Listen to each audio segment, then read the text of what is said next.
I'm just gonna kind of rapid fire throw some interesting bass processing onto this saw wave and get it pretty neuro-y. So we're gonna drop our saw wave down 24 semitones just so it's more in bass world, and then we're going to put our detune up to 2, and I'm making sure that the spread is at 0 so that it's the 2 saw waves that are detuning, and they're going to be phase canceling on themselves. And then I can make them detune heavier. Just a nice little bit of width. And then we're going to start in lane 1, which is the first serial lane of effects processing in here. Let's do it with a couple different bandpass filters. So I just selected filter and selected bandpass as the type. Then I'm going to add a modulation. It's a notch filter. Notch, yeah. And I'm going to add a modulator at the bottom, which is just going to be a random modulator. And the modulator is just like they're LFOs and envelopes and all that, which can be used to control any number of parameters. I'm just going to assign that to the cutoff here by tapping this little plus button, and then I can adjust the amount. And then I just need to adjust this random operator a little bit. So I'm going to smooth it and add some jitter to make it a little bit more irregular, because otherwise the randomness is like all in exact. It selects a random value at a fixed interval, and so we're just adding some chaos and smoothness and making it all kind of perpetually moving. John, do you know how to make it go faster? Maybe I You got it. It just seemed like it was like staying at the same thing. All right, so we're just gonna do that. It has to be playing for it to move. Or You're it has right. to be like, yeah. So we're gonna add a couple different randoms. In fact, so I can duplicate this, I'm just gonna click and drag while holding select or control select. That's not even a. That's not even a key. It's not even a key on a Mac. Yeah. Clicking and dragging just to kind of duplicate these, and I'm going to change up these so that I can add different kinds of filters, and we're going to turn them all to notch to make them very kind of random, and we're going to do another filter here. So a trio of filters, and then we'll be able to do one with like a bandpass maybe. Well, let's do the 3 notches, and then I've got each of these going to. Did I add an extra one? Okay, and then we're gonna do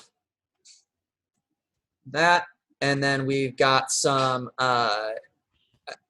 So three notch filters, and then we're gonna add a bandpass at the very end. So I'm just going in the second lane right now. These are all set to just series, so. I can just add an effect in here. We'll add another filter in here. And then I'm going to throw a multipass after this, because you can use multipass as a snap-in into phase plant, which is really nice, because I've got all of my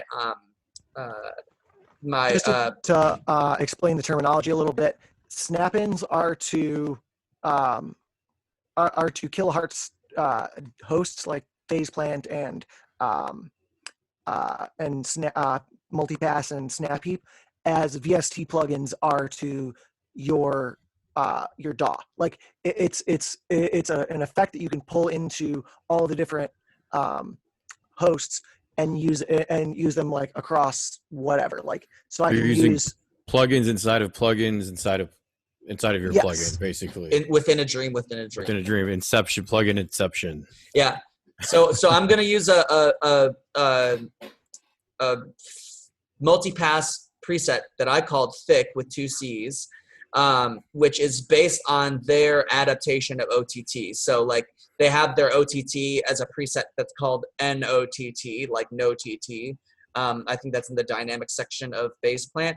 And then this one, I just added, I think, some like distortion at the end or some compression and limiting at the end to simulate that rack that I made as a bass processing rack. So, and we'll just assign this bandpass to here. And now I've got a bunch of randomness that has been all notchified and bandpassified, and it's running just a detuned saw wave through this like bass processing rack, and this should sound pretty interesting if I just hold a note.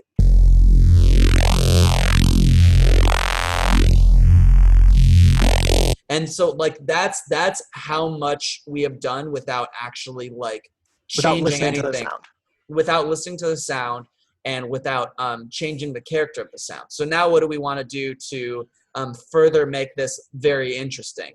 Let's add another analog oscillator, and let's do something like a triangle, so that, something that's a little bit more simple of a waveform. And then we can use this as like some phase modulation, which is effectively, for most intents and purposes, it's the same as frequency modulation. So I'm going to. I mean, you can also do this if you just apply it to the shift. That's going to be frequency modulation. Sure. I happen to like the results of phase modulation more. I don't know why. I'm sure there's some sick mathematical reason. But so I'm just going to hit this green plus icon and then drag up to add a little bit of. And that has already gotten it really interesting. I noticed that my octave on this one is pretty high. So if I turn, we'll try and down like 1 octave rather than going down the full 2. So that already is really sweet, and a little crispy though. It is a little crispy for sure, and we can always adjust that in like finer mix down sections of our processing. But we can get really interesting sounds out of that. So as far as like a Neuro type bass where it's a lot of like randomness that you would conceivably later like render out and then use as some kind of resample, I think phase plant makes things really helpful.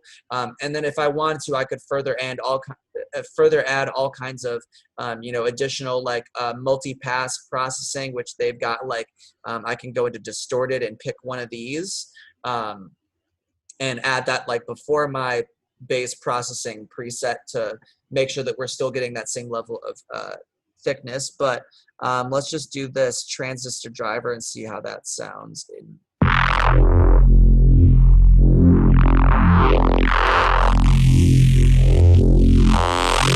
Right, so I'm just holding F right now, and that's holding out a really, really interesting note. So, what I would want to do here is just go back into phase plant, and I need to create a MIDI note, or into Ableton rather, and then we'll create a MIDI note at whatever this is. I keep needing to move around my window. I need to find this F.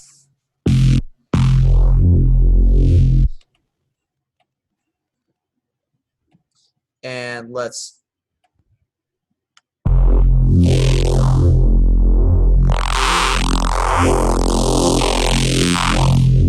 so that's a nice long note that's got some really nice movement in there, and it's going to be different every time. All I'm going to do is freeze the track, and then we'll drag that into there, and then you can further use that, drag that into a new channel, and now we have that as audio that we can manipulate. And probably what I would do to make some kind of like Reese thing is loop one of these sections to make a kind of Reese.